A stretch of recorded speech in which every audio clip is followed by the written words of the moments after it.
Thank you, Melissa. And Jessica, how about you?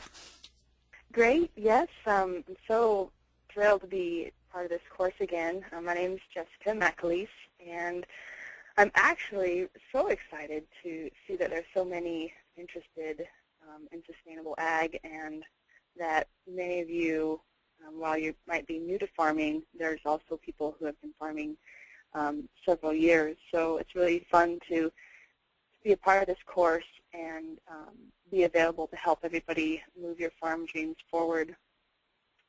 I guess from my perspective, I come at it from the vegetable side of things, as Melissa said, and for the past 5 years, my partner Jeremy and I have operated ladybird farms in Pocatello, Idaho.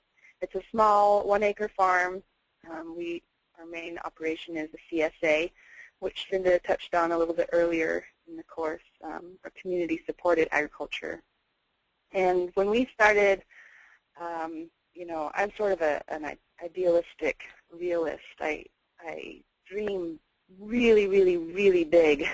I see the big picture, and I want it all. And but then I'm also sort of a realist in terms of, okay, let's put the pieces together and make sure that it can work.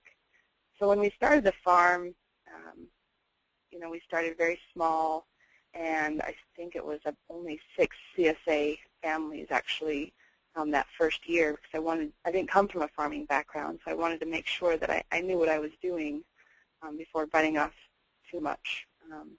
And so by the end of our 5th year, we fed 50 families off of the acre through our CSA. We grew probably about 20 to 30,000 pounds of food every year, 100 different varieties of vegetables, culinary and medicinal herbs.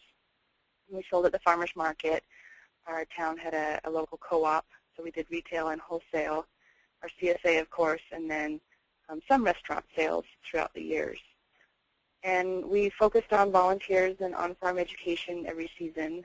We hosted harvest dinners, different farm-related workshops, crop production workshops, and things like that, working with some local organizations. And we leased the land. We leased our land from when we left it was he was 95 years old, an old Greek man named John. And we ended the farm last year. It was our last year, and he would never sign a multiple-year lease with us. And so we kind of ran into a problem as he started to age, and his health kind of deteriorated over the last couple of years we were there. And so we lost our farm lease last fall and have been searching for a new farm to call home. And so we've relocated up to Salmon, Idaho, central Idaho, for those of you who don't know where that is. But and so we're kind of starting new ourselves, and that's why I think I was very excited to be part of this course this year, because I think I know what that feels like again, to start fresh. And I think if there's just one bit of advice I could share with you guys as we start this course, one tiny little seed to plant in the back compost of your brains is moving your farm or ranch towards sustainability is exactly that. It's movement, constant movement.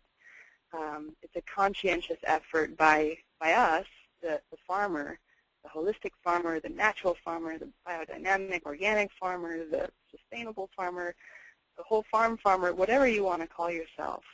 The conscientious effort to examine our methods, our daily practices, our decision-making, our goals, and our dreams, our expectations for ourselves, and to gauge where we are on the farm and where we are heading, and how that relates back to those 3 tiers of sustainability that Cinda talked about.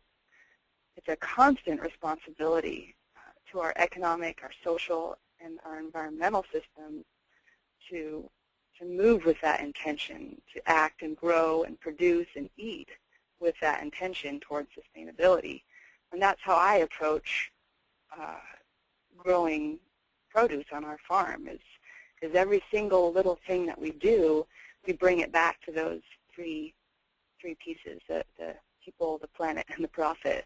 If it's not shaken out, then that stool will fall, and it's really important for us to always be working towards, the elusive, sustainable farm.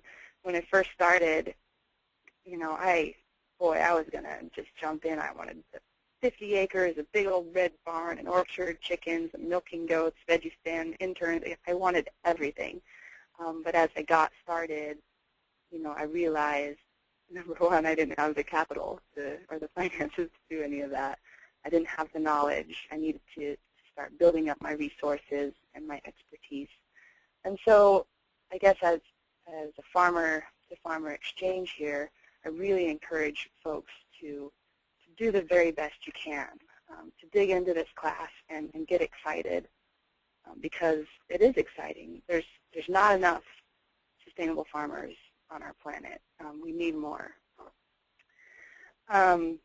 Melissa did a wonderful job of talking about her farm and how she has spent so many years just really thinking through it and planning, and I absolutely admire that, because I've seen so many young farmers my age who kind of jump into it and fail miserably because they didn't plan.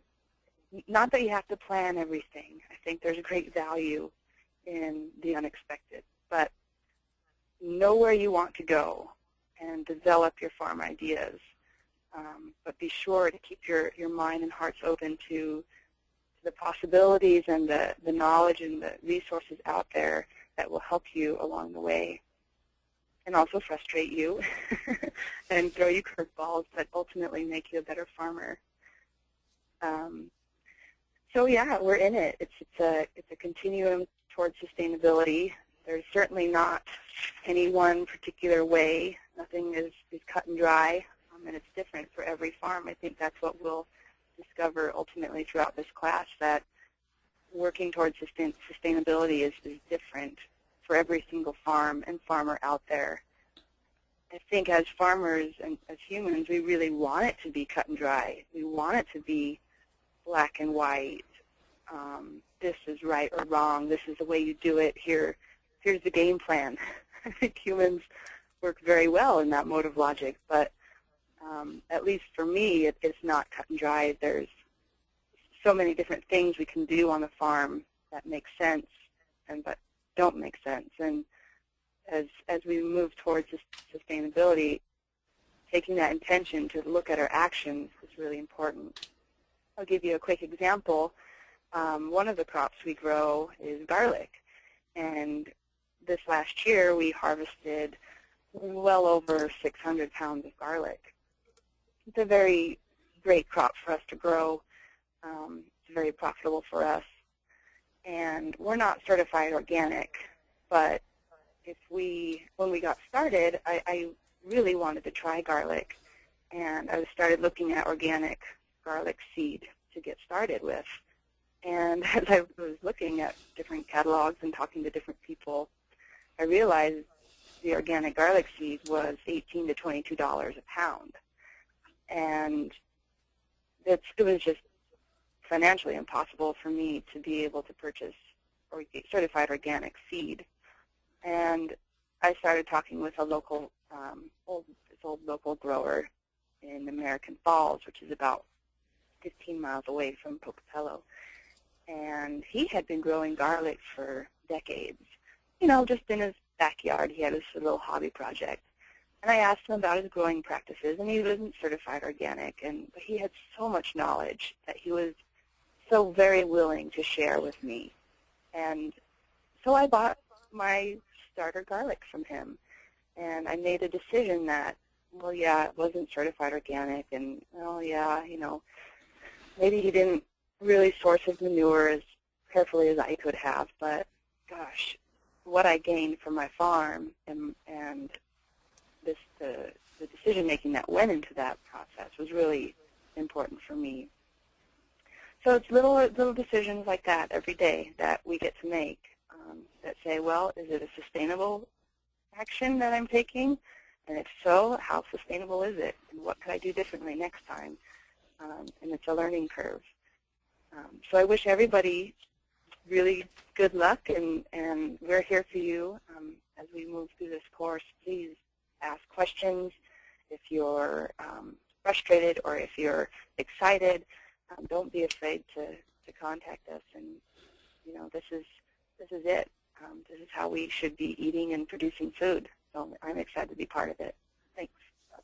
Thank you, Jessica. That's great. I just picked up on people, planet, and profit, the 3 Ps. That was something new for me, so thought I'd heard it all. Okay, so just kind of to wrap up some of the things that we've all talked about. I think Jessica hit on site-specific, and I really hadn't addressed that yet, but that she pretty much explained it. We've all got different farms, we've all got different markets, we're all in different locations, we've got different soils, so we have to look at this as we have a set of tools, and we're going to be using those tools to move our operation towards sustainability. So these are just some of the quality of life, viability, conservation, just kind of a summary. Then I want to introduce you to your next assignments.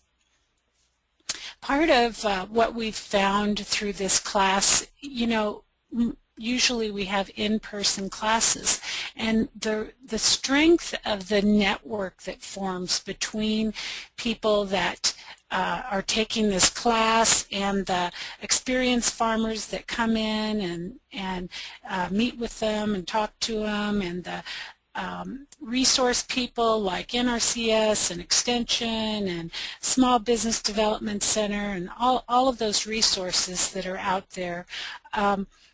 We try to connect people to that, and so it helps you build your community network. And that's a little harder to do online, but we'd like you to do assignment number 2.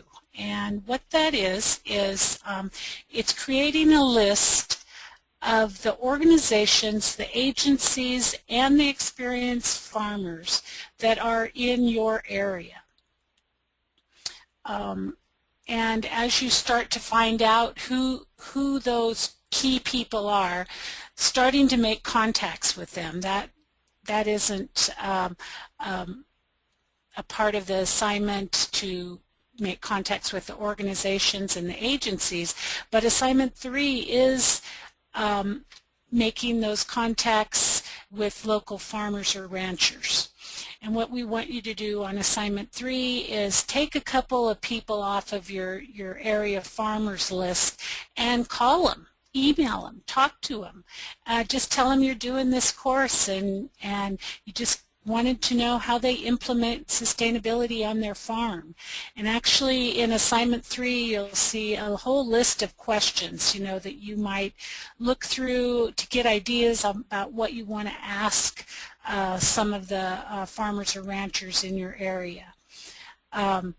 It could be people but maybe you've never asked them how they implement sustainability. Try to reach out to people that you don't know that might be doing something that you want to do, and it's just another way to build your small farm community in your local area.